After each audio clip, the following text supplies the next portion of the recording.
ఈ కార్ కి best ceramic coating premier care Apexer car detailing studio for contact.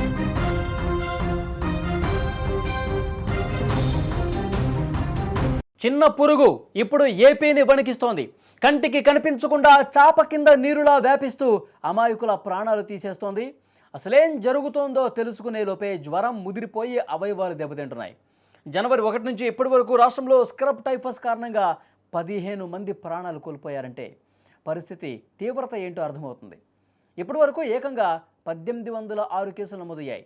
అసలేంటి scrub typhus, ఎందుకు ఇలా భయపెడుతోంది, దీని గురించి తెలుసుకుందాం. వరియన్షియా సుత్సుగముషి అనే ఒక బ్యాక్టీరియా ద్వారా సోకే ఈ వ్యాధి ప్రపంచవ్యాప్తంగా కూడా చాలా ప్రదేశాల్లో చాలాసార్లు కూడా ఇది వ్యాప్తి చెంది ప్రజల ప్రాణాలు తీసిన పరిస్థితుంది. ఇప్పుడు ఆంధ్రప్రదేశ్ వ్యాప్తంగా వేగంగా విస్తరిస్తోంది. పొదల్లో ఉండే నల్లిజాతి కీటకం ఈ కుట్టడం వల్ల ఈ ముప్పు ముంచుకొస్తున్నట్టుగా తెలుస్తోంది. లైట్ తీసుకుంటే రాను రాను ఇది ఇంకా ముదిరే అవకాశం ఉంది. క్రమంగా కేసుల సంఖ్యతో పాటు మరణాలు కూడా సంభవిస్తున్నాయి. ఇది మరింత ఆందోళన కలగజేస్తున్నటువంటి పరిస్థితి. స్క్రీన్ మీద కూడా మీరు చూస్తూ ఉన్నారు. ఈ ఏడాది ఆరంభం నుంచి ఇప్పటి వరకు, అంటే జనవరి 1 నుంచి నేటి వరకు రాష్ట్ర వ్యాప్తంగా 1806 కేసులు నమోదయ్యాయి. అన్ని పాజిటివ్ వచ్చాయి. దురదృష్టవశాత్తు వైద్యం అందకనో లేక వ్యాధిని గుర్తించడం ఆలస్యం అవటం వల్ల 15 మంది మృత్యువాత పడ్డారు. విశాఖపట్నం, కర్నూలు, గుంటూరు జిల్లాల్లో ఈ కేసులు ప్రభావం ఎక్కువగా ఉన్నట్టుగా సమాచారం వస్తోంది. వైద్య ఆరోగ్య శాఖ అప్రమత్తమైన అందుకు తగ్గ ఏర్పాట్లు కూడా చేస్తోంది. అయితే కీటకం కుట్టిన చోట సిగరెట్ కాలిన గాయంలాగా ఒక నల్లటి మచ్చ ఏర్పడుతుంది. స్క్రీన్ మీద కూడా ఆ మచ్చ ఏ విధంగా ఉంటుంది, తర్వాత ఆ కీటకం రూపం ఏ విధంగా ఉంటుందో కూడా మీరు చాలా స్పష్టంగా చూడొచ్చు. దీన్ని సకాలంలో గుర్తించకపోతే కిడ్నీలు, ఊపిరితిత్తులు, మెదడుపై ప్రభావం చూపి మల్టీ ఆర్గాన్ ఫెయిల్యూర్ అయ్యే అవకాశం కూడా ఉందని వైద్యులు చెప్తున్నారు.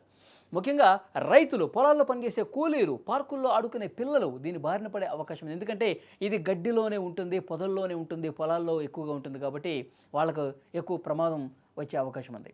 జ్వరం వస్తే నిర్లక్ష్యం చేయకుండా వెంటనే రక్త పరీక్షలు చేయించుకోవాలని వైద్యులు సూచిస్తున్నారు. అటు ప్రభుత్వం కూడా అలర్ట్ అయింది. దీన్ని ప్రభుత్వ ఆసుపత్రుల్లో మందులు అందుబాటులో ఉంచామని చెప్తున్నారు. కేసుల సంఖ్య పెరుగుతుండడం మరింత ఆందోళన కలిగిస్తోంది. ఈ నేపథ్యంలోనే వైద్య ఆరోగ్య శాఖ పూర్తిగా ఆంధ్రప్రదేశ్ రాష్ట్ర వ్యాప్తంగా కూడా అన్ని ప్రాథమిక ఆరోగ్య కేంద్రాల్లో దీనికి ఈ పరీక్షలు చేసి ఇది స్క్రబ్ టైఫసా కాదా నిర్ధారించే పరీక్ష కిట్లు కూడా ఎక్కువ సంఖ్యలో పెట్టింది. తర్వాత ఇది నిర్ధారణ అయితే పాజిటివ్ కేసు వస్తే మరి ఆ వ్యక్తికి ఏ విధంగా వైద్యం అందించాలి, ఎలాంటి ఆయనకి వైద్యపరమైనటువంటి జాగ్రత్తలు చెప్పాలి, దీనికి సంబంధించినటువంటి అవగాహన కూడా వైద్య ఆరోగ్య శాఖ పూర్తిగా అప్రమత్తమై అక్కడ వైద్యులు కూడా సమాచారం చేరవేసినటువంటి పరిస్థితుంది. మందులు కూడా ఎక్కువగా పెట్టినటువంటి పరిస్థితుంది. కానీ గడిచిన ఒక నెల రోజుల పరిస్థితిని చూస్తే కేసుల సంఖ్య విపరీతంగా పెరుగుతుంది. ముందు 1000 ఉన్న కేసుల తర్వాత 1200, 1600, ఇప్పుడు 1800కి చేరుకున్నటువంటి పరిస్థితుంది. 15 మంది మృత్యువాత పడ్డారంటే ఈ కేసు ఎంత సీరియస్గా ఇంకా విజృంభిస్తుందో. ఈ కీటకం కుట్టడం, తర్వాత ఆసుపత్రి పాలవటం, సరైనటువంటి అవగాహన లేక ఇళ్ల దగ్గరే వాళ్ళు సొంత వైద్యం చేసుకుని ప్రాణాల మీదకు తెచ్చుకుంటున్నారని చెప్పి వైద్యులు చెప్తున్నారు. ఎందుకంటే జ్వరం వస్తుంది, ఒళ్ళు నొప్పులు వస్తాయి, తర్వాత ఇలా సాధారణ ఒక వైరల్ ఫీవర్ మాదిరిగానే లక్షణాలు ఉంటాయి, తలనొప్పి వస్తుంది. సో ఇవన్నీ నార్మలే అనుకుంటున్నారు.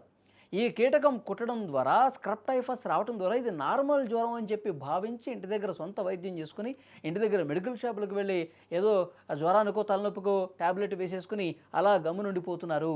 ఇది ఇంకా ప్రమాదం పెరిగే అవకాశం ఉంది. జ్వరం కనుక 2-3 రోజులు అదే విధంగా ఉంటే మీరు దగ్గరలో ఉన్నటువంటి వైద్యశాలకి వెళ్ళండి. అక్కడ మీరు టెస్ట్ చేస్తారు. ఇది స్క్రబ్ టైఫస్ అని తేలితే కనుక వెంటనే దానికి తగ్గట్లుగా మందులు కూడా ఇస్తూ ఉన్నారు.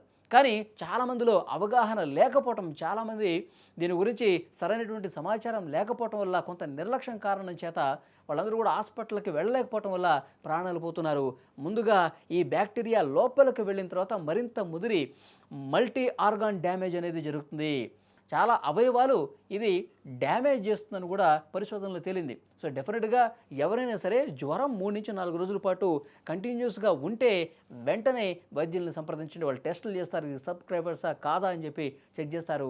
దాన్ని బట్టి మీకు ఏదైతే వ్యాధి ఉందో దానికి తగ్గ మందులు కూడా వైద్యులు ఇచ్చే పరిస్థితుంది. సో డెఫినెట్గా కేసుల సంఖ్య పెరగడంతో పాటు మరణాలు కూడా పెరుగుతున్నటువంటి నేపథ్యంలో 15 మంది చనిపోయారంటే చాలా బాధాకరమైన విషయం. ఇది కొంచెం ఇబ్బందికర పరిణామం. అందుకే వైద్య ఆరోగ్య శాఖ చాలా సీరియస్గా దీని మీద ముందుకు పోతుంది. కలెక్టర్లకు, సంబంధిత అధికారులకు, అలాగే వైద్యులకు అందరూ కూడా ఎప్పటికప్పుడు అవగాహన కల్పిస్తూ ప్రజలకు కూడా అవగాహన కల్పించని చెప్తున్నారు. అందుకు తగ్గ పరీక్షలకు సంబంధించిన కిట్లు కావచ్చు, మందులు కావచ్చు అన్నీ కూడా అవైలబుల్గా పెట్టినటువంటి పరిస్థితి ఉంది.